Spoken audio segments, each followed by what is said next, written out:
আসসালামু আলাইকুম। শ্রীলঙ্কার বিপক্ষে বিশ্বকাপের ম্যাচ জিতাতে বড় ভূমিকা রাখেন ৩৮ বছর বয়সী অভিজ্ঞ মাহমুদুল্লাহ রিয়াদ।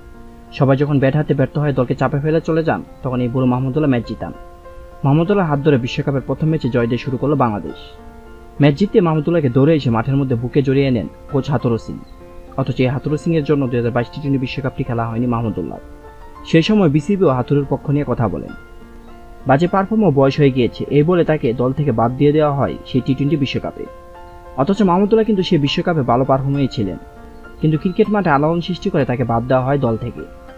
বাজে পারফর্মে সেবার বিশ্বকাপ মিশন শেষ করে সাকিবরা। ঠিক ২ বছর পর আবারও ২০২৪ টি-20 বিশ্বকাপের দলে অন্যতম ভরসা ক্রিকেটার হয়ে ওঠেন মাহমুদুল্লাহ রিয়াদ। সবার আগে তাকে দলে নিয়ে স্কোয়াড ঘোষণা করেন বিসিবি। হাতুরও নিজেও মাহমুদুল্লাহকে দলে নিতে উঠে পড়ে লাগেন। তাই তো আজ বিশ্বকাপে শ্রীলঙ্কার সাথে মাহমুদুল্লাহ ম্যাচ জয়ের ভূমিকা দেখে বিসিবি হাতুরুকে এক হাতে নিয়েছেন ভারতীয় ধারাভাষ্যকার হার্ষা ভোগলে। ভারতীয় ধারাভাষ্যকার হার্ষা ভোগলে তার এক্স হ্যান্ডেলে লিখেন, বিশ্বাস হচ্ছে না যে কিছুদিন আগে মাহমুদুল্লাহকে বাদ দেওয়ার চিন্তা করেছিল বাংলাদেশ। আর হার্ষা ভোগলের এমন কথা এখন নেট দুনিয়ায় রীতিমতো ভাইরাল। বিসিবি ও হাতুরুকে হার্ষা ভোগলে বুঝিয়ে দিলেন বাংলাদেশের জন্য মাহমুদুল্লাহ রিয়াদ কত বড় সম্পদ।